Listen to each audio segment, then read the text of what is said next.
नौजवानों से ये अपील भी है कि गलत आदमी के साथ ना जुड़े। और ये पुलिस का कड़ा संदेश भी आप लोगों के लिए, भाई कोई आदमी बख्शा नहीं जाएगा इस चीज में। जो भी गैंगस्टर से जुड़ेगा या गैंगस्टर की एक्टिविटी में पार्टिसिपेट करेगा, उन सभी को जेल का रास्ता दिखाया जाएगा और सख्त से सख्त कार्रवाई के खिलाफ ली जाएगी। डीजी साहब की तरफ से, आईजी साहब की तरफ से और एसपी साहब की तरफ से बिल्कुल क्लियर निर्देश है कि किसी से कोई घबराने की जरूरत नहीं है और एसटीएफ और पुलिस जो है अपना खुल के काम करे और अपराधियों के ऊपर। इनकी इतनी हिम्मत नहीं है कि पुलिस अधिकारियों को धमकी दे सके। पुलिस इनका इलाज बांधने के लिए तैयार है, हर तरीके से तैयार है। इनकी इतनी हिम्मत नहीं है कि पुलिस को धमकी देने के लायक हो।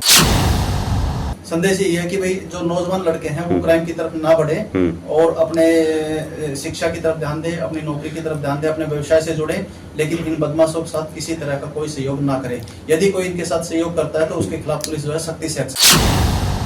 पलवल एसटीएफ ने नामी और इनामी बदमाश पकड़े। पलवल की एसटीएफ टीम ने नीरज फरीदपुरिया हिमांशु भाऊ गैंग के 1 लाख रुपए के इनामी बदमाश सहित 3 बदमाशों को कोलकाता से गिरफ्तार किया है। ये बदमाश पलवल में किसी बड़ी वारदात को अंजाम देने की फिराक में थे। पुलिस महानिरीक्षक एसटीएफ हरियाणा सिमरदीप सिंह के नेतृत्व में और एसपी एसटीएफ पलवल राजेश फोगाट के दिशा निर्देश में निरीक्षक अनिल कुमार की टीम ने इस कार्रवाई को अंजाम दिया है। पकड़े गए बदमाशों में नीरज उर्फ गंजा, सोनू और विनीत उर्फ गोलू शामिल हैं। नीरज और सोनू पर 10-10 हजार रुपए का इनाम, जबकि विनीत पर 1 लाख रुपए का इनाम घोषित था। तीनों बदमाश कुख्यात नीरज फरीदपुरिया हिमांशु भाऊ गैंग के शूटर हैं। नीरज उर्फ गंजा और सोनू मंजीत निवासी डीगल की हत्या में शामिल थे और वारदात के बाद से फरार चल रहे थे। दोनों की गिरफ्तारी पर एडीजीपी रोहतक रेंज ने इनाम घोषित किया हुआ था। वहीं विनीत उर्फ गोलू हत्या के मुकदमे में सुनवाई के दौरान गाजियाबाद कोर्ट से फरार हो गया था, जिसकी गिरफ्तारी पर गाजियाबाद पुलिस ने 1 लाख रुपए का इनाम घोषित कर रखा था। तीनों आरोपी कोलकाता में पहचान छिपाकर रह रहे थे और पलवल में बड़ी वारदात की साजिश रच रहे थे। एसटीएफ पलवल की टीम ने तीनों को वारदात से पहले ही काबू कर बड़ी कामयाबी हासिल की है। एक्चुअली क्या है कि हरियाणा में जो अभी धमकियों की कॉल जो विदेशों से आ रही है उसमें काफ़ी गैंग एक्टिव हो रखी हैं, तो उनके ऊपर कार्रवाई करते हुए अपने यहाँ पे पलवल में भी काफ़ी थ्रेट आई हुई हैं। अच्छा। तो उनके रिगार्डिंग काम करते हुए टीम लगातार काम करी थी और हमने 3 वांटेडों को, जिनके नाम जो है, एक नीरज है, नीरज उर्फ गंजा, दूसरे का नाम है सोनू और तीसरे का नाम है विनीत रावत। अच्छा। जो यूपी का रहने वाला है। अच्छा अच्छा। नीरज और सोनू अपने यहाँ फरीदाबाद से लोकल है, फतेहपुर बिल्लोज के। अच्छा। और विनीत जो है ये गाजियाबाद का रहने वाला है। तो ये 1 लाख का इनामी है विनीत। अच्छा। और ये दोनों के ऊपर 10-10 हजार रुपए के इनाम है। सोनू और नीरज जो थे, ये रोहतक में इन्होंने एक मर्डर किया था लास्ट ईयर। अच्छा। मंजीत का। अच्छा, हाँ हुआ था।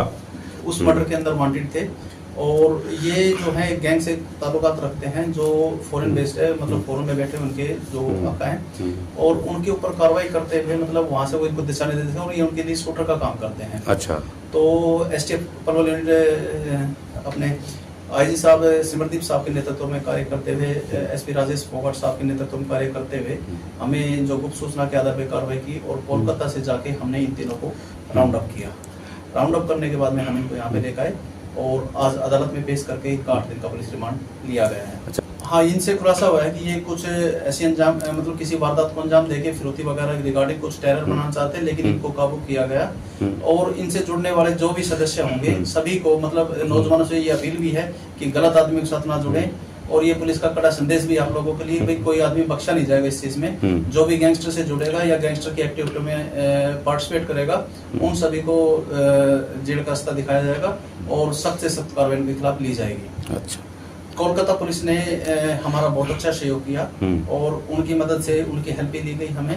हमने हेल्प ली थी उनकी और उसके अकॉर्डिंग मतलब दोनों पुलिस ने कोऑपरेशन करके आपस में, और इन तीनों आरोपियों को जो खतरनाक अपराधी हैं इनको इनके साथ एक दूसरा गैंग भी रोहतक साइड का भी अटैच है। अच्छा। उसके साथ मिलके रोहतक साइड भी वारदात करना चाह रहे थे और यहाँ पे भी रोहतक में भी पीछे इन्होंने एक मर्डर किया, मतलब जो दिसंबर उसमें इन्वॉल्वमेंट थी। तो ऐसा नहीं है कि ये सिर्फ पलवल फरीदाबाद में, ये बाहर भी।